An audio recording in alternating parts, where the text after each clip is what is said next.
I've been a personal trainer for over 10 years now, and in that amount of time, I've seen a lot of people be in and out of the gym or in the gym consistently for a long period of time and never seem to have any growth in their muscles or lose weight or anything like that. They're consistent, but for some reason, they don't tend to grow or change their physiques at all. Why is that? Well, in this video, I'm gonna teach you 5 different reasons why you might not be gaining muscle.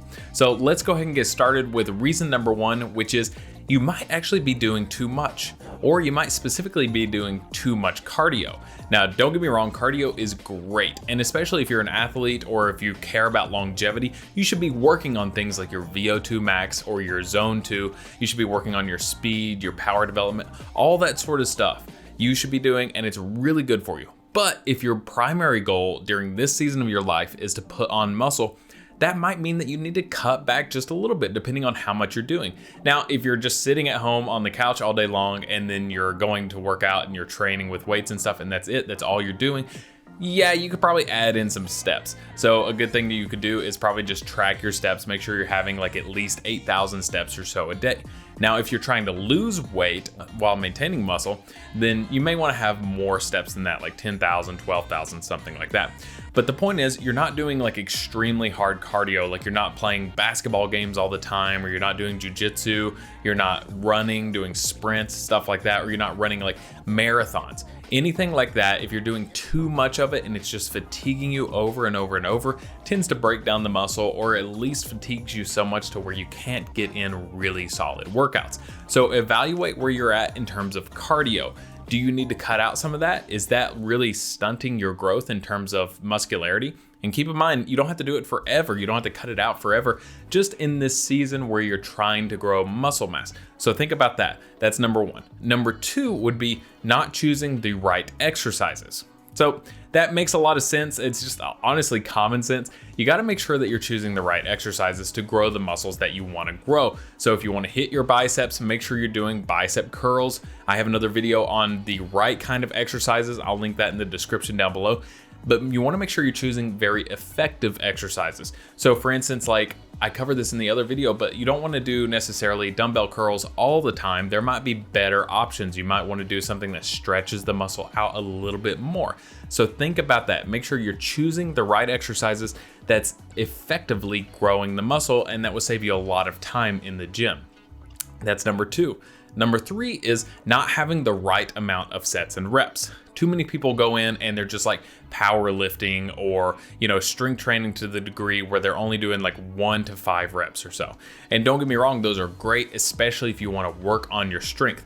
But in terms of this video and in terms of wanting to put on muscle mass, that's maybe not the best way to do it. A better way to do it would be to have more reps. So really what we say in the industry is about 5 to 30 reps. Anywhere in between that range is going to work really solidly for you. What I've found is that if you choose big compound exercises like squats or bench press or something like that, you kind of want to stay on the lower end of that range just because they're so fatiguing overall. So somewhere between about 5 to 10 reps. That's kind of the sweet spot for me personally and for a lot of my clients. Now, if you're choosing something like a bicep curl or a leg extension or calf raises or something like that, you may want to go more towards the 10 to 20 rep range, or maybe even 20 to 30 rep range. Anything above that may be considered junk volume. Maybe it's just not, intense enough. But regardless, whenever you're doing those sets, whenever you're doing that amount of reps, you want to make sure you're going at an intensity to where you're getting close to failure. You want to be about 4 to 3 reps away from failure at the easiest, and then all the way to failure at the hardest. Now, that would be the reps, and we'll talk about that more here in just a second. In terms of the sets, what I like to do is I take this general rule of thumb that we're finding out in research is that if you do between 1 and 5 sets on a muscle group per week, that's good enough to maybe maintain. And if you're a beginner, also probably grow just a little bit. So that means like if you want to grow your biceps, maybe you're doing like 2 days a week of training and you're going in, you're hitting them, for 3 sets one day, 2 sets another day. I think that's totally fine starting off. But if you're more intermediate or advanced, you want to look at getting more than that. So like I said, maintenance / maybe losing a little bit depending on where you're at, 1 to 5 sets per week. Maintenance / maybe gaining a little bit depending on where you're at, about 5 to 10 sets per week. Anything over 10 sets, 10 to 15, is gonna really start to grow those muscles significantly. And anything that you really just wanna hammer out and just really grow fast or grow, you know, just like really well. Like for me, I've been really working on hitting my delts a lot recently. I tend to go over 15, even into about 20 sets or so per week. So think about that. The 1 to 5 set range, that's that's like maintaining / maybe losing. 5 to 10 sets per week is like maintaining / maybe gaining. And above 10 is like definitely gaining. So that's what you want to focus on. Now keep in mind too, whenever you set that up in your program, which is, I'm just going to jump ahead to number 4. That was number 3. Number 4 is having a good scientific program. And we're talking about sets here.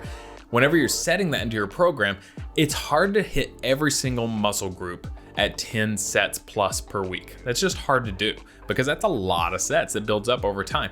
So what you probably want to do is take your weakest points and just boost those up to over 10 sets per week. Take your strong points and keep them more like 5 sets or 6 sets or something like that per week.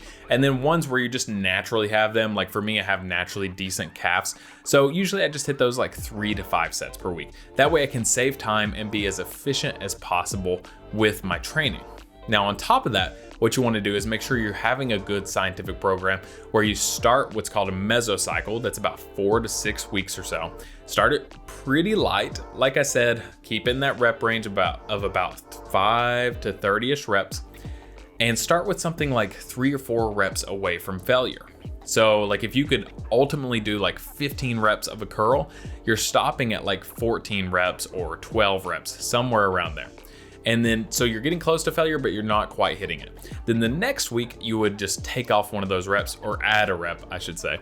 And so you're getting even closer to failure. The next week, even closer to failure. Next week, even closer. And by the time you get to what's called the peak week, you're basically reaching failure on a lot of those exercises.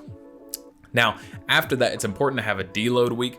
Like I've said in several other videos before, you can either deload fully the week, which means just kind of cut back like by 50% on everything and just relax that week. Still go through the motions, do the lifts and stuff, but they should be easy. Like we're talking like 2 sets of like 5 to 10 reps. And if you're normally doing 100 pounds, do like 50 pounds. So it feels like you're literally just going through the motions. It's like kind of like a warm up kind of thing, but you're getting in there, you're doing the work, and that's going to help you kind of recover, especially those specific muscles that are like really like fatigued and stuff. And also your central nervous system. It's going to make you just like really hungry to start getting back in the gym and working out again. That's one way to do a deload. Another way is to auto-regulate it, which is like, hey, my biceps are super sore, but my legs feel great. So maybe I'm gonna take a little bit of a break on the biceps for, a couple of days, and then hit it hard again like after that. So it just really depends on what works best for your schedule, what works best for your routines and stuff. Probably the easiest thing is just to go ahead and plan out a deload, especially if you're newer to training, and you don't have to do a full week. You could do like half a week, something like that. So just play around with it, see what works best for you. And then once you get done with that deload, you start over the cycle, but maybe with different exercises, just to kind of change up things and put a little variation into your routine. All right, so that was number 4. And number 5 is not eating enough. If you find that you're just not gaining enough muscle, chances are you're probably just not eating enough, especially protein. I know you probably hear this in a lot of other videos, but this is what the research shows, is that having about 1 gram of protein per pound of muscle mass, so if you weigh 200 pounds, having about 200 grams of protein per day is a really solid idea whenever thinking about trying to gain weight.